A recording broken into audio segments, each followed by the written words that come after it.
Hello everyone, welcome to कलयुग पाठशाला। तो आज मैं आपके लिए लेकर आई हूँ प्रीवियस ईयर क्वेश्चंस की एक और वीडियो। जैसा कि आप सभी जानते हैं कि हमारी ये सीरीज़ चल रही है यूथ कंपटीशन से। आई होप आपको ये सीरीज़ अच्छी लग रही होगी। तो चलिए स्टार्ट करते हैं। इससे पहले अगर आप चैनल पर नए हैं तो वीडियो को लाइक और चैनल को सब्सक्राइब कर दें। तो चलिए स्टार्ट करते हैं हमारे आज के फर्स्ट क्वेश्चन से। चैत्य को कहा जाता है, आपको ये बताना है कि चैत्य को क्या कहा जाता है। पूजा घर, निवास स्थान, गर्भगृह या फिर गैलरी। तो हमारा राइट आंसर हो जाएगा पूजा घर। चैत्य को क्या कहा जाता है? पूजा घर कहा जाता है। चलिए इसके बारे में थोड़ा देखेंगे। तो बौद्ध धर्म के अनुयायियों ने जो वर्ग व्यापारियों और धनिकों का था, उन्होंने अनेक कलापूर्ण भव्य स्तूपों एवं विहारों का निर्माण कराया था। यानी ऐसे लोग जो बौद्ध धर्म के क्या थे? अनुयायी थे, यानी बौद्ध धर्म को मानने वाले थे। और वो किस वर्ग से बिलोंग करते थे? जो व्यापारी होते हैं और धनिक होते हैं, यानी काफ़ी पैसे वाला वर्ग ये होता था। तो ये लोग क्या करते थे? इन्होंने अनेक कलापूर्ण भव्य स्तूपों, इन्होंने कई सारे भव्य स्तूपों का और विहारों का निर्माण करवाया था। और कार्ले का जो चैत्य है, कार्ले का चैत्य बौद्ध धर्म के अनुयायियों के लिए एक तीर्थ के समान है। ठीक है, किसके समान है? एक तीर्थ के समान है। किसके लिए? बौद्ध धर्म के अनुयायियों के लिए, जो कार्ले का चैत्य है। ठीक है, तो यहाँ पर आपको क्लियर हो गया कि बौद्ध धर्म के जो अनुयायी थे और ऐसे वर्ग के थे जो धनिक थे या फिर व्यापारी थे, यानी काफ़ी पैसे वाला वर्ग था, इन्होंने अनेक क्या किए? स्तूप बनवाए और विहारों का निर्माण करवाया। ठीक है, चलिए नेक्स्ट क्वेश्चन देखेंगे। भगवान बुद्ध के पहले उपदेश का स्थल है। तो आपको बताना है कि जो भगवान बुद्ध थे उन्होंने अपना पहला उपदेश कहाँ पर दिया था? सारनाथ में, गया बिहार, या फिर ललितगिरी उड़ीसा में, या फिर जयपुर राजस्थान में। तो हमारा राइट आंसर हो जाएगा सारनाथ। यानी भगवान बुद्ध यानी गौतम बुद्ध जो थे, इन्होंने अपना जो पहला उपदेश दिया था वो कहाँ पर दिया था? सारनाथ उत्तर प्रदेश में दिया। और किसको दिया था अगर बात करें तो इन्होंने ये अपना पहला उपदेश दिया था 5 ब्राह्मणों को। किसको? 5 ब्राह्मण जो थे उनको अपना ये इन्होंने पहला संदेश मतलब पहला उपदेश दिया था। ठीक है, और अगर बात करें इन ब्राह्मणों की, 5 ब्राह्मण जो थे ये इनके क्या बन जाते हैं? शिष्य बनते हैं। ठीक है, इनके प्रथम शिष्य भी बने यही 5 ब्राह्मण। ठीक है, तो आपको ये याद रखना है कि इन्होंने अपना पहला जो उपदेश था वो किसको दिया था? 5 ब्राह्मणों को दिया था, और यही 5 ब्राह्मण इनके प्रथम शिष्य बन जाते हैं। ठीक है, बौद्ध धर्म के संस्थापक भगवान बुद्ध। तो आप जानते हैं कि बौद्ध धर्म के संस्थापक कौन थे? भगवान बुद्ध यानी गौतम बुद्ध थे। ठीक है, तो बौद्ध धर्म के संस्थापक आपसे पूछा जा सकता है कि कौन थे? तो गौतम बुद्ध थे। ठीक है, इन्होंने ज्ञान प्राप्ति के बाद, यानी उपदेश कब देंगे? जब इनको ज्ञान की प्राप्ति हो जाएगी। तो ज्ञान प्राप्ति के बाद इन्होंने अपना पहला उपदेश जो है, पहला उपदेश कहाँ पर? वाराणसी के निकट। कहाँ पर? वाराणसी के निकट सारनाथ में दिया था। कहाँ पर दिया था? सारनाथ में दिया था, जो कहाँ पर है? वाराणसी के निकट है। ठीक है, तो ये चलिए नेक्स्ट क्वेश्चन देखेंगे अब। चाणक्य किस लिए प्रसिद्ध हैं? अर्थशास्त्र के लिए, धनुर्विद्या के लिए, ज्योतिष के लिए, या फिर खगोल शास्त्र के लिए। तो चाणक्य आपको बताना है ये किस लिए जाने जाते हैं। तो हमारा राइट आंसर हो जाएगा किसके लिए जाने जाते थे? ये अर्थशास्त्र के लिए जाने जाते थे। चाणक्य थे कौन?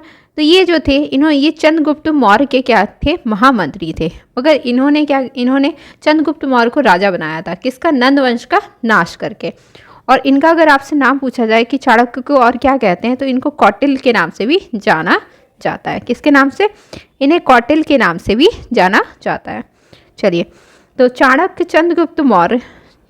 जो थे वो चंद्रगुप्त मौर्य के क्या थे? महामंत्री थे। क्या थे? महामंत्री थे। और इन्हें किस नाम से जाना जाता है? तो चाणक्य को कौटिल्य के नाम से भी जाना जाता है। और इन्होंने किया क्या था? तो इन्होंने नंद वंश का नाश करके चंद्रगुप्त मौर्य को राजा बनाया था। और इन्होंने अर्थशास्त्र, अर्थनीति, कृषि, समाज नीति आदि पर महान ग्रंथों की रचना भी की है। और इनका जो फेमस तो यहाँ पर आपको याद रखना है कि चाणक्य कौन थे? तो ये चंद्रगुप्त मौर्य के महामंत्री थे। और चाणक्य जो थे इन्होंने ही चंद्रगुप्त मौर्य को राजा बनाया था। और किस वंश का नाश करके? तो नंद वंश का नाश करके इन्होंने चंद्रगुप्त मौर्य को राजा बनाया था। और अगर बात करें चाणक्य के नाम की, तो इनको कौटिल्य के नाम से भी जाना जाता है। और इन्होंने किन पर महान ग्रंथों की रचना की है? तो इन्होंने अर्थशास्त्र, अर्थनीति, कृषि, समाज नीति आदि पर भी महान ग्रंथों की रचना की है। चलिए नेक्स्ट क्वेश्चन देखेंगे। बौद्ध भिक्षु किस में रहते थे? तो आपको बताना है कि जो बौद्ध भिक्षु थे वह किस में रहा करते थे, बिहार, मंडप, बस्तियों में या फिर गर्भगृह में। तो हमारा राइट आंसर हो जाएगा बिहार में रहा करते थे। यानी जो बौद्ध भिक्षु थे कहाँ पर रहते थे, बिहारों में रहते थे और स्तूपों में रहा करते थे। ठीक है, तो यहाँ पर बौद्ध भिक्षु किस में रहते थे, बिहार में रहते थे। चलिए, एक स्तूप गुफा है, एक स्तूप की गुफा है जहाँ प्रार्थना और उपासना की जाती थी। इसके एक छोर पर एक स्तूप बना हुआ रहता था जिसके चारों ओर प्रदक्षिणा करने का स्थान रहता है और स्तूप के हॉल तक दोनों और खंबे की पंक्तियां रहती और इन स्तूप गुफाओं को चैत्य भी कहा जाता है। दूसरी है विस्तार गुफा जहां बौद्ध भिक्षुक रहते हैं और अध्ययन करते हैं। तो यहाँ पर दो तरह की बात हो रही है, एक स्तूप गुफा की बात हो रही है, किसकी, एक स्तूप गुफा की बात हो रही है और दूसरा है विस्तार गुफा। ठीक है, तो एक स्तूप गुफा हो गई और एक विस्तार गुफा हो गई। अब इनको जान लेंगे। तो यहाँ पर जो स्तूप गुफा है इसमें क्या करते थे ये बौद्ध भिक्षु, इसमें ये प्रार्थना और उपासना किया करते थे। ठीक है, तो यहाँ पर ये प्रार्थना और उपासना करते थे और इसके एक छोर पर एक स्तूप बना हुआ रहता था। क्या होता था, इसके एक छोर पर क्या होता था, एक स्तूप बना हुआ रहता था जिसके चारों ओर क्या किया जाता था, प्रदक्षिणा करने का स्थान रहता था। और प्रदक्षिणा का मतलब क्या होता है, यानी परिक्रमा करने का स्थान रहता था। तो इसके एक छोर पर क्या होता था, स्तूप बना रहता था और जिसके चारों ओर क्या होती थी, प्रदक्षिणा करने का स्थान रहता था। ठीक है, फिर स्तूप के हॉल तक दोनों ओर खंबे की पंक्तियां रहती थी और स्तूप का जो हॉल हुआ करता था उसके दोनों तरफ खंबे की पंक्तियां रहती थी। और ये जो स्तूप होते थे इनको कहा क्या जाता है, इन स्तूप गुफाओं को, तो इनको चैत्य कहा जाता था। यानी आप यहाँ पर सीधे ये जान सकते हैं कि चैत्य क्या है, जो बौद्ध भिक्षु थे उनका प्रार्थना और उपासना करने का स्थान था। ठीक है, चैत्य। और यहाँ पर विस्तार गुफाओं की अगर बात कर ले तो बौद्ध भिक्षुक रहते थे और यहाँ पर अध्ययन किया करते थे। विस्तार गुफाओं में जो बौद्ध भिक्षु थे यहाँ पर रहते थे और क्या करते थे, यहाँ पर अध्ययन भी करते थे। ठीक है, चलिए नेक्स्ट क्वेश्चन देखेंगे। सांची की सालभंजिका यक्षी आकृतियाँ किस काल की हैं? तो आपको बताना है जो सांची है यहाँ की जो सालभंजिका यक्षी आकृतियाँ हैं वह किस काल की हैं, आंध्र काल की, गुप्त काल की, सिंधु घाटी काल की या फिर चंदेल काल की। तो हमारा राइट आंसर हो जाएगा आंध्र काल की। यानी सांची की जो सालभंजिका यक्षी आकृतियाँ थी वह किस काल की थी, तो ये आंध्र काल की थी या फिर कह सकते हैं आंध्र सातवाहन कालीन ये थी। ठीक है, किस काल की, आंध्र सातवाहन कालीन। ठीक है, आंध्र सातवाहन कालीन ये मूर्तियाँ थीं। ठीक है, आंध्र सातवाहन कालीन मूर्ति थी। चलिए अब इसके बारे में थोड़ा देख लेंगे। तो सांची जो है वो कहाँ पर है, तो सांची आपका मध्य प्रदेश राज्य के रायसेनगंज जिले में स्थित है। ठीक है, सांची जो है वह संपूर्ण विश्व में अपने स्तूप एवं स्तंभ के कारण प्रसिद्ध है। यहाँ पर बौद्ध धर्म से संबंधित कला के सुंदर उदाहरण है जिसमें आंध्र सातवाहन कालीन मूर्ति सालभंजिका यक्षी मूर्ति कला की उत्कृष्ट नमूना मानी जाती है। तो यहाँ पर आपके 2-3 क्वेश्चन बन जाते हैं। सबसे पहले तो आपसे यहाँ से पूछा जा सकता है कि सांची है कहाँ, तो आपको याद रखना है सांची कहाँ पर है, मध्य प्रदेश में है। ठीक है, किस जिले में है, तो रायसेन जिले में है। ठीक है, यहाँ पर अब सांची किस धर्म से संबंधित है, तो बौद्ध धर्म से संबंधित स्थल माना जाता है। जो आंध्र सातवाहन कालीन एक मूर्ति है किसकी है, वो मूर्ति है सालभंजिका यक्षी मूर्ति। ठीक है, इसकी जो मूर्ति कला है वह कला की उत्कृष्ट नमूना मानी जाती है। ठीक है, तो आपको याद रखना है ये कहाँ पर है, सांची की जो सालभंजिका यक्षी आकृतियाँ हैं किस काल की हैं, आंध्र काल की हैं। ठीक है, जो सांची है वो किस लिए जाना जाता है, सीमेंट फैक्ट्री के लिए, बौद्ध स्तूप के लिए, हीरे के खान के लिए या फिर विष्णु मंदिर के लिए। तो हमारा राइट आंसर हो जाएगा ऑप्शन बी, बौद्ध स्तूपों के लिए जाना जाता है। ठीक है, चलिए आने वाली कई शताब्दियों तक एक विख्यात परीक्षण केंद्र के रूप में जाने जाने वाली सांची में संभवतः मौर्य सम्राट अशोक इस स्थल को स्तूप तथा स्तंभ निर्माण के लिए चुना। कहा जाता है कि बुद्ध के अस्थियों पर बनाए गए 8 प्रारंभिक स्तूपों में से 7 को अशोक ने खुदवाया था और इसमें रखे हुए धातुओं को निकालकर उन्हें अपने बनाए असंख्य स्तूपों में रखवाया था जो इसके साम्राज्य में फैले हुए थे। तो ऐसा माना जाता है वह संभवतः मौर्य सम्राट अशोक, यानी जो मौर्य सम्राट अशोक थे, इस स्थल को क्या स्तूप तथा स्तंभ निर्माण के लिए चुना था उन्होंने, ठीक है। और यहाँ पर इन्होंने क्या किया, जो बुद्ध के अस्थियों पर बनाए गए जो 8 प्रारंभिक स्तूप थे उनमें से इन्होंने 7 को क्या किया था, खुदवा दिया था। किसने? सम्राट अशोक ने। और इसमें जो चीज़ें रखी हुई थी यानी जो धातुएं रखी थी उनको निकाल लिया और इन्होंने अपने द्वारा जो कई सारे स्तूप बनवाए थे उनमें इन धातुओं को रखवा दिया था और जो ये स्तूप थे इसके साम्राज्य में फैले हुए थे। चलिए नेक्स्ट क्वेश्चन देखेंगे। इंडिका नामक पुस्तक लिखित है मौर्य काल में, गुप्त काल में, कुषाण काल में या फिर आधुनिक काल में। तो आपको बताना है इंडिका जो पुस्तक है वह किस काल में लिखित है। हमारा राइट आंसर हो जाएगा मौर्य काल में। किस काल में? मौर्य काल में लिखित है। इंडिका ये जो पुस्तक है ये किससे संबंधित है? मौर्य काल से संबंधित है। चलिए, इंडिका मौर्य काल से संबंधित है और इसकी जो रचना है वह यूनानी राजदूत मेगास्थनीज द्वारा की गई थी। किसके द्वारा? मेगास्थनीज के द्वारा की गई थी, जो चंद्रगुप्त मौर्य के समय में आया था। तो आपको याद रखना है कि ये किससे संबंधित है, ये मौर्य काल से संबंधित है, ठीक है। इसकी रचना किसने की थी?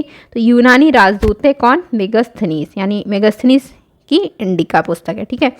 और इनके अगर बात करें किनके समय में आए थे, तो ये चंद्रगुप्त मौर्य के समय में आए थे, ठीक है। तो आपको ये चीज़ याद रखनी है। चलिए नेक्स्ट क्वेश्चन देखेंगे। महात्मा बुद्ध का परिनिर्वाण स्थल कुशीनगर इसका आधुनिक नाम हो गया है। अब आपको बताना है कि महात्मा बुद्ध का जो परिनिर्वाण स्थल था कुशीनगर उसका आधुनिक नाम अब क्या हो गया है। तो महात्मा बुद्ध का अगर बात पटना, कश्या, गया या फिर सैदपुर भीतरी। तो अगर इसका राइट आंसर हो जाएगा कश्या। क्या हो जाएगा? कश्या। यानी कुशीनगर को किस नाम से जाना जाता है? कश्या के नाम से जाना जाता है, यानी आधुनिक नाम इसका कश्या हो गया, ठीक है। चलिए, महात्मा बुद्ध का परिनिर्वाण स्थल कुशीनगर कश्या के नाम से जाना जाता है और इस स्थल पर 483 ईसा पूर्व में महात्मा बुद्ध को परिनिर्वाण प्राप्त हुआ था, ठीक है। तो आपको याद रखना है यहाँ पर महात्मा बुद्ध को परिनिर्वाण कब प्राप्त हुआ था? 483 ईसा पूर्व में। कहाँ पर? कुशीनगर में प्राप्त हुआ था, जिसका आधुनिक नाम अब क्या है? कश्या है। चलिए नेक्स्ट क्वेश्चन देखेंगे। सुंग स्कूल ऑफ आर्ट कब बढ़ा? तो आपको बताना है जो सुंग स्कूल ऑफ आर्ट है वो कब बढ़ा। तो हमारा राइट आंसर क्या हो जाएगा? 184 से लेकर 172 ईसा पूर्व तक। चलिए अगर बात करें इसकी, तो सुंग स्कूल ऑफ आर्ट जो है वो सुंग वंश की स्थापना यानी 184 ईसा पूर्व के साथ बढ़ा। पुष्यमित्र सुंग ने 184 ईसा पूर्व में अंतिम मौर्य शासक जो बृहदत्त थे इनकी हत्या कर दी थी और क्या किया था? सुंग वंश की स्थापना की थी। और सुंग वंश में क्या होता है? स्तूपों इत्यादि के निर्माण में प्रगति हुई थी। तो यहाँ पर आपको याद रखना है सुंग स्कूल ऑफ आर्ट की जो शुरुआत है वो सुंग वंश की स्थापना के साथ होती है 184 ईसा पूर्व में, ठीक है। और पुष्यमित्र सुंग ने जो थे 184 ईसा पूर्व में, इन्होंने अंतिम मौर्य शासक जो थे बृहदत्त उनकी हत्या कर दी थी और क्या किया था? सुंग वंश की स्थापना की थी। और सुंग वंश में जो स्तूप इत्यादि हैं इनके निर्माण में प्रगति हुई थी। चलिए नेक्स्ट क्वेश्चन देखेंगे। स्तूप प्रतीक हैं समाधि का, चैत्य का, विहार का या फिर महापरिनिर्वाण का। तो हमारा राइट आंसर क्या हो जाएगा? समाधि का। यानी स्तूप किसका प्रतीक है? समाधि का। चलिए, स्तूप को क्या कहते हैं? तो स्तूप को हम टीला भी कहते हैं, ठीक है। तो आपको याद रखना है स्तूप को क्या कहते हैं? टीला भी कहते हैं। और इसमें बौद्ध भिक्षुओं की समाधि बनी हुई है, यानी स्तूपों में क्या बना हुआ है? स्तूपों में बौद्ध भिक्षुओं की समाधि बनी हुई है, ठीक है। चलिए नेक्स्ट क्वेश्चन देखेंगे। सारनाथ स्तंभ पर किस पशु की आकृति नहीं है? तो आपको बताना है कि जो सारनाथ का स्तंभ है उस पर किस पशु की आकृति नहीं है?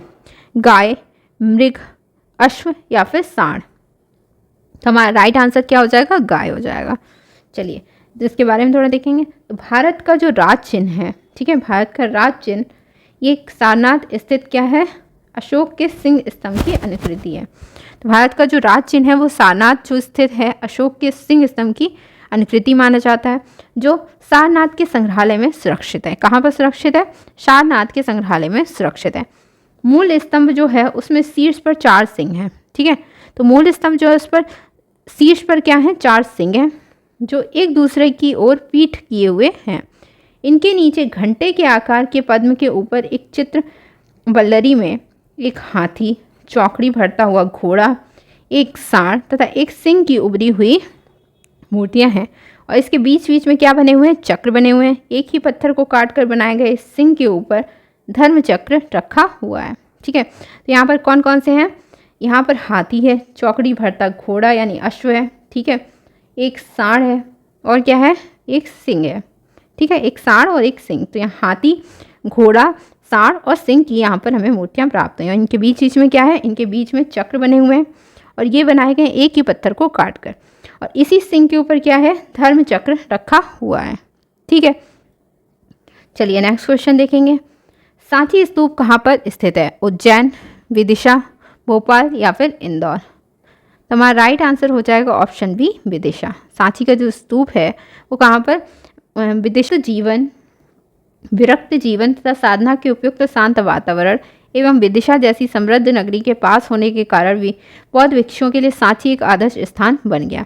यानी विरक्त जीवन और साधना के उपयुक्त शांत वातावरण, यानी साधना करने के लिए शांत वातावरण चाहिए होता, एवं विदिशा जैसी जो समृद्ध नगरी है इसके पास होने के कारण भी जो बौद्ध भिक्षु थे वो सांची एक आदर्श स्थान बन, बौद्ध भिक्षुओं के लिए जो सांची था वो एक आदर्श स्थान बन पाया। चलिए नेक्स्ट क्वेश्चन देखेंगे। सारनाथ पिलर कब बना, 3वीं शताब्दी ईसा पूर्व में, 4वीं शताब्दी ईसा पूर्व में, 5वीं शताब्दी ईसा पूर्व में या फिर 6वीं शताब्दी ईसा पूर्व में। तो हमारा राइट आंसर हो जाएगा 3वीं शताब्दी ईसा पूर्व में सारनाथ पिलर बना था।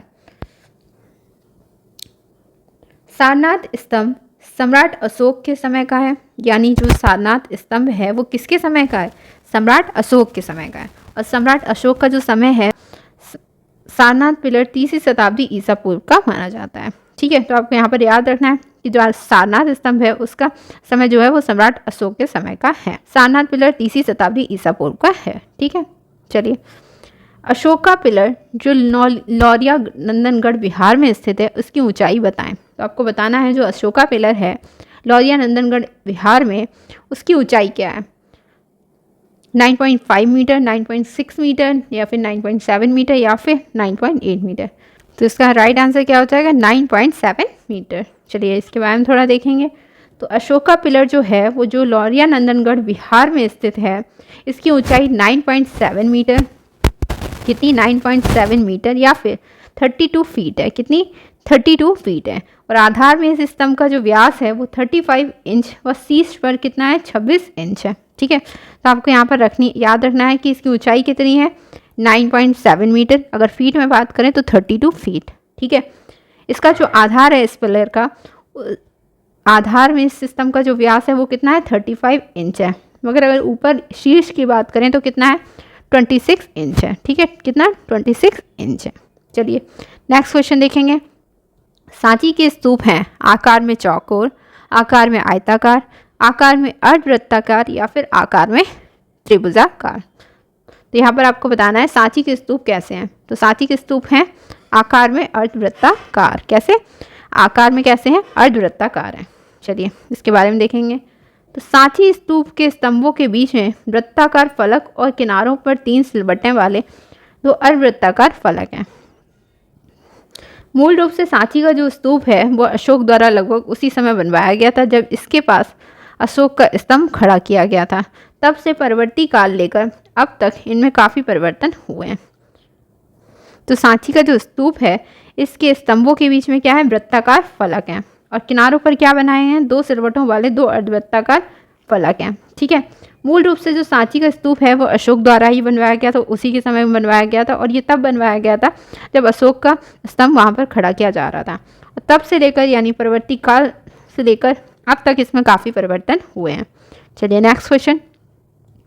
गुप्तकालीन सुल्तानगंज से प्राप्त बुद्ध की प्रसिद्ध कांस्य प्रतिमा किस संग्रहालय में रखी हुई है। यानी गुप्तकालीन जो है सुल्तानगंज में जो है बुद्ध की प्रसिद्ध प्रतिमा वो जो कांस्य की बनी हुई है वह किस संग्रहालय में रखी हुई है। ब्रिटिश म्यूजियम लंदन में, बर्मिंघम म्यूजियम बर्मिंघम में, लूवर म्यूजियम पेरिस में या फिर राष्ट्रीय संग्रहालय दिल्ली में।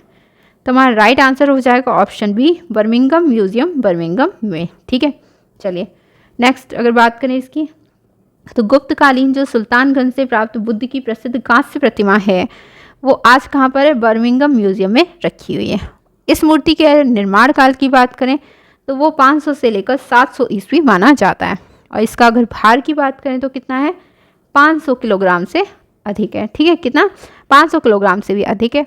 और ये 2.3 मीटर ऊंची और 1 मीटर चौड़ी है। ठीक है, तो आपको याद रखना है कि जो गुप्त काल की सुल्तानगंज से हमें बुद्ध की कांस्य की प्रतिमा प्राप्त हुई है वह आज कहाँ पर है, बर्मिंघम म्यूजियम में है। इसका जो निर्माण काल है वह 500 से लेकर 700 ईस्वी माना जाता है। इसका भार जो है वो 500 किलोग्राम से भी अधिक है और ये 2.3 मीटर ऊंची और 1 मीटर चौड़ी है। गुप्त काल से संबंधित मूर्तियों में जो हम बात करें यहाँ पर, जो गुप्त काल से रिलेटेड जो मूर्तियाँ हैं जैसे गंगा, ये मूर्ति कला इनमें से किस जानवर पर खड़ी दर्शाई गई है, यानी जो गंगा की मूर्ति है वह किस जानवर पर खड़ी दर्शाई गई है जो हमें गुप्त काल से प्राप्त हुई है। तो मगरमच्छ पे, कछुआ, शेर या फिर मछली। तो हमारा राइट आंसर हो जाएगा मगरमच्छ। ठीक है, क्या हो जाएगा, मगरमच्छ हो जाएगा। तो गुप्तकालीन जो गंगा की मूर्ति है वो मकर पर खड़ी दर्शाई गई है, मकर यानी मगरमच्छ पर। ठीक है, मकर यानी मगरमच्छ पर। तो गुप्तकालीन गंगा की मूर्ति मगरमच्छ पर खड़ी दर्शाई गई है। अच्छता से प्राप्त, कहाँ से, अच्छता से प्राप्त विशाल आदम कद गंगा यमुना की त्रिभंग मुद्रा में मकर तथा कच्छप पर खड़ी नर मूर्तियाँ हैं। यानी अच्छता से जो हमें विशाल, जो हमें आदम कद गंगा यमुना की त्रिभंग मुद्रा में जो मूर्ति प्राप्त हुई है वो किस पर खड़ी हुई है, मकर पे और कक्षक पर खड़ी नर मूर्तियाँ प्राप्त हुई हैं। फिर बात कर लेते हैं बेसनगर। तो बेसनगर से हमें जो प्राप्त हुई हैं वो प्रस्तर से यानी पत्थर से निर्मित है और ये मूर्ति जो है वो मकर वाहिनी गंगा जो त्रिभंग मुद्रा में खड़ी हुई हैं। ठीक है, उदयगिरी की गुहा भित्ति पर गंगा यमुना को मकर तथा कच्छप पर जलकंभ लिए प्रवाहित नदियों के बीच सागर तक जाते हुए अंकित किया गया है। ठीक है, तो आपको यहाँ पे ये चीज़ें याद रखनी है कि अच्छता से क्या है, अच्छता से आदमकद गंगा यमुना की जो है, किसकी, गंगा यमुना की त्रिभंग मुद्रा में यहाँ से एक हमें मूर्ति मिली और ये कैसी है, मिट्टी के मृण मूर्तियाँ हैं जो मकर तथा कच्छप पर खड़ी हैं। ठीक है, बेसनगर से जो प्राप्त हुई है वो प्रस्तर की है, पत्थर की है, और मकर वाहिनी गंगा जो है वो त्रिभंग मुद्रा में खड़ी हैं इसमें। और उदयगिरी की गुहा भित्ति चित्र पर जो गुहा पर जो भित्ति चित्र है वो गंगा यमुना को मकर तथा कच्छप पर जलकंभ लिए प्रवाहित नदियों के बीच सागर तक जाते हुए अंकित किया गया है। उदयगिरी की गुहा भित्ति पर सागर देवता वरुण को घट लिए दर्शित किया गया है। ठीक है, कहाँ पर, उदयगिरी की जो गुहा भित्ति है उस पर। तो मध्य प्रदेश में विदिशा के समीप स्थित उदयगिरी की जो गुफाएं हैं वो किस काल से संबंधित है, मौर्य काल से, वाकाटक काल से, गुप्त काल से या फिर सातवाहन काल से। तो किस काल से संबंधित है, तो मध्य प्रदेश में विदिशा के समीप स्थित उदयगिरी की जो गुफाएं हैं वो किस काल से संबंधित हैं, गुप्त काल से संबंधित हैं। कहाँ से, गुप्त काल से संबंधित है। और ये किस धर्म से संबंधित है अगर आपसे पूछा जाए तो ये हिंदू धर्म से संबंधित है। किस धर्म से संबंधित है, हिंदू धर्म से संबंधित है। और हिंदू धर्म के भी किस धर्म से, तो ब्राह्मण धर्म से संबंधित है। किससे, ब्राह्मण धर्म से संबंधित है। ठीक है, और यहाँ पर अगर बात करें प्रमुख रूप से तो किसकी मूर्तियाँ यहाँ पर हमें मिली हैं, यहाँ से हमें विष्णु की मूर्तियाँ मिली हैं। किसकी, विष्णु की मूर्तियाँ प्राप्त हुई हैं। ठीक है, चलिए नेक्स्ट क्वेश्चन देखेंगे। 5वीं शताब्दी के ध्यानमग्न मुद्रा में बुद्ध जो है वो किससे संबंधित हैं। ठीक है, तो 5वीं शताब्दी की जो ध्यानमग्न बुद्धा हैं वह किससे संबंधित हैं, शुंग से, गांधार से, गुप्त से या फिर मौर्य। इसका राइट आंसर क्या हो जाएगा, गुप्तों से संबंधित हैं। चलिए नेक्स्ट बात करेंगे। गुप्त सिक्कों का पहला संग्रह कहाँ पाया गया था, कालीघाट, मध्य प्रदेश, पटना या फिर महाराष्ट्र में। जो पहला संग्रह है वो पाया गया था कहाँ से, कालीघाट से। ठीक है, कहाँ से, कालीघाट से। गुप्त काल की शोभायमान मूर्ति कला महाबरा इनमें से किस स्थान पर स्थित है। तो आपको बताना है कि जो महाबरा की मूर्ति कला है जो गुप्त काल की है वह किस स्थान पर स्थित है, उदयगिरी, उज्जैन, देवगढ़ या फिर नचना ठाकुर। तो हमारा राइट आंसर हो जाएगा उदयगिरी। कहाँ पर स्थित है, तो महाबरा की जो प्रतिमा है और जो गुप्त कालीन है वो उदयगिरी में स्थित है। ठीक है, चलिए नेक्स्ट। विष्णु धर्मोत्तर पुराण का अंग्रेजी अनुवाद किसने किया था, पर्सी ब्राउन ने, स्टेला क्रैम्ब्रिस ने, रॉबर्ट क्लाइव ने या फिर जेम्स फर्गुसन ने। तो विष्णु धर्मोत्तर पुराण का जो अंग्रेजी अनुवाद है वो किसने किया था, स्टेला क्रैम्ब्रिस ने किया था। किसने, स्टेला क्रैम्ब्रिस ने किया था। तो अगर हम बात करें विष्णु धर्मोत्तर पुराण की तो ये जो है इसको कब लिखा गया था? इसको लिखा गया था 6वीं शताब्दी में। कब लिखा गया था? 6वीं शताब्दी में लिखा गया था। ठीक है, किसने इसको लिखा गया था? 6वीं शताब्दी में। और इसका अगर हम अंग्रेजी अनुवाद की बात करें तो वो किसने किया था? तो ये किया था डॉक्टर स्टेला क्रैमरस ने। और बाद में अगर बात करें तो बाद में इसकी बात करी जाए तो बाद में किया था किसने? आनंद कुमार स्वामी ने। यानी किसने? आनंद कुमार स्वामी ने इसका अनुवाद किया था बाद में। आनंद कुमार स्वामी ने इसका अंग्रेजी में अनुवाद किया था बाद में, स्टेला क्रैमरस के बाद। ठीक है, तो सर्वप्रथम अगर पूछा जाएगा तो वो किसने किया था? डॉक्टर स्टेला क्रैमरस ने। और बाद में अगर पूछा जाए तो वह किसने किया था? आनंद कुमार स्वामी ने। ठीक है, चलिए। रामपुरवा बुल कैपिटल कहाँ पर स्थित है? राष्ट्रीय संग्रहालय नई दिल्ली में, सारनाथ संग्रहालय उत्तर प्रदेश में, राष्ट्रपति भवन नई दिल्ली में, पटना संग्रहालय बिहार में। तो हमारा राइट आंसर हो जाएगा ऑप्शन सी, राष्ट्रपति भवन नई दिल्ली में स्थित है। कौन सा? Rampurwa bull capital. ठीक है, राष्ट्रपति भवन नई दिल्ली में। अब इसके बारे में थोड़ा देखेंगे। तो रामपुरवा जो बुल कैपिटल है वो अशोक के 2 स्तंभों का जोड़ा है, जिसकी खोज जो है वो 1876 में ACL कार्लाइल ने की थी। यह अशोक के स्तंभों में प्रयुक्त 7 अन्य पशु कैपिटलों में से एक है। वर्तमान में यह राष्ट्रपति भवन नई दिल्ली में स्थित है।